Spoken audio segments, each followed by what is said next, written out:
Hey everyone, and welcome to this explainer. Today, we are unpacking a theory that is honestly massive in its scale and sweeping in its implications. The source material we're digging into presents a global geopolitical worldview, one that attempts to connect the dots between historical empires, high finance, modern intelligence agencies, and, believe it or not, the media you consume every single day. We're going to strictly and neutrally map out the anatomy of this alleged global monopoly, looking directly at the claims and the evidence presented by the speaker. Right off the bat, let's look at this really striking claim from our source, which argues that historical imperialism, well, it never actually ended. The speaker posits that we aren't just dealing with abstract political disagreements today, but rather a concerted, very real effort by current political leaders to dismantle a modern-day British empire, what they also like to call the globalist system. It's a bold framing, for sure, and it completely recontextualizes modern political conflict. So, to unpack all of this, we're going to break it down into 5 key areas: the modern great game, financial and royal influence, intelligence and psychological warfare, generating the shadows, and finally, the ultimate geopolitical conflict. All right, let's jump straight into part 1, the modern great game, imperialism reimagined. The source argues that this great game isn't some dusty relic of the past, but the active, day-to-day blueprint used by today's globalist systems. Originally, this was a term associated with 19th century rivalries. You might know it from Rudyard Kipling's famous novel, Kim. Essentially, the great game was a strategy of perpetual destabilization. The core idea is incredibly simple but devastating. If you can keep nations constantly pitted against each other, just always fighting, then the imperial game master sitting quietly at the very top can maintain ultimate control without ever firing a shot themselves. And the source points straight to the 20th century to prove this blueprint is still active. Just look at this post-World War I timeline. The speaker argues that British and French leaders deliberately shattered the Middle Eastern map, carving up regions in ways that completely defied religious and ethnic realities, specifically to create a perpetual cockpit for war. They point to 1953, when Iranian nationalist leader Mossadegh was overthrown. Why? Simply because he nationalized the oil industry to benefit his own country. And then they highlight 1956, when American President Eisenhower actually had to step in and stop the British and French from seizing the Suez Canal. According to the source, these aren't just random isolated incidents. They are highly calculated moves on the Great Game Board. Moving on to part 2, financial and royal influence, the crown and the city. According to a recently cited book, Queen Elizabeth and Her Presidents, the source claims the monarchy actually operates as a highly briefed, hidden hand behind historical events. The speaker notes that the late Queen Elizabeth was incredibly well-briefed. We're talking receiving daily national security intelligence and staying totally on top of nuclear contingencies. The theory suggests the royals have their hands all over the Five Eyes, International Intelligence Alliance, utilizing an immense amount of what we'd call soft power to subtly but very effectively influence global leaders. And yes, that includes American presidents. Now get this. Here's a startling claim from the source. 20% of U.S. gas prices is actually a terror premium generated by the London Brent futures market. When you go to fill up your car, the speaker argues you aren't just paying for the physical production of that oil. They claim a massive chunk of that price at the pump is essentially a tax dictated by speculative pricing models located thousands of miles away in London. Basically, exploiting global instability, like choke points in the Strait of Hormuz, to extract wealth right out of the pockets of everyday citizens. The source claims this whole financial engine runs on 3 main hubs that extract wealth and exert control over global markets.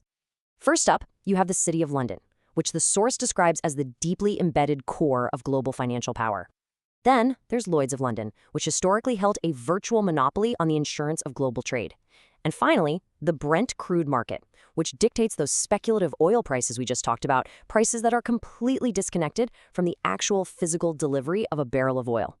Together, the theory asserts, these 3 entities form the financial engine of the modern empire.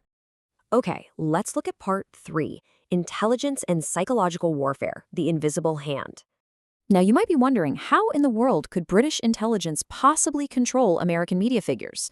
Well, the speaker clarifies that it doesn't happen via some clumsy direct phone call from MI6 handing out a daily script.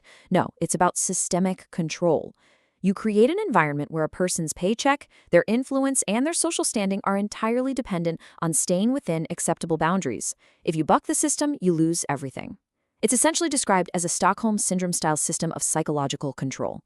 In fact, the source specifically points to recent American political infighting as pure psychological manipulation designed to distract from the real threat of the globalist elite. They argue that the internal war going on within the MAGA movement, involving high-profile figures like Tucker Carlson and Marjorie Taylor Greene, is essentially engineered. The claim here is that psychological vulnerabilities and fears are being leveraged to divert political movements away from their true task of breaking the power of this globalist system. The ultimate goal? It's a strategy of pure distraction. Which brings us nicely to Part 4, Generating the Shadows, the Illusion of Reality. The source maps this all out almost like a playbook, heavily drawn on Plato's famous cave allegory, to explain how the global financier elite supposedly traps the public in a world of perception. Step 1. Establish financial dependency. Step 2. Capture the mainstream media and cultural entertainment institutions. Step 3. Use those institutions to project shadows on the wall, meaning false or distracting narratives. And finally, Step 4. Trap the public in a constant state of reaction to those shadows, ensuring we never actually turn around to look at the massive machinery generating the illusions in the first place. The source passionately argues that mainstream media and entertainment are completely captured, serving literally only to project these illusions. By shaping how people think through culture and news, the ruling class doesn't even need to explicitly tell you what to think, they just define the parameters of reality itself. If everyone is busy arguing about the shadows, well, no one is threatening the power structure. All right, let's dive into our final section, Part 5, the ultimate geopolitical conflict, sovereignty versus imperialism. To really support this theory, the speaker claims that foreign powers like Russia understand this great game perfectly and are reacting directly to British influence. The source notes that Russian leadership explicitly points the finger at the British rather than the US for perpetuating the conflict in Ukraine. Furthermore, they assert that the current political maneuvers happening in the US right now are actually historic existential threats to this globalist reach. It comes down to a battle of sovereignty, nations wanting to use their resources to develop their own countries rather than having all their wealth extracted by an international financial elite. And this brings us to the absolute core thesis of the theory. We have got to stop looking at the world through false binaries. It's not communism versus capitalism. It's not right versus left.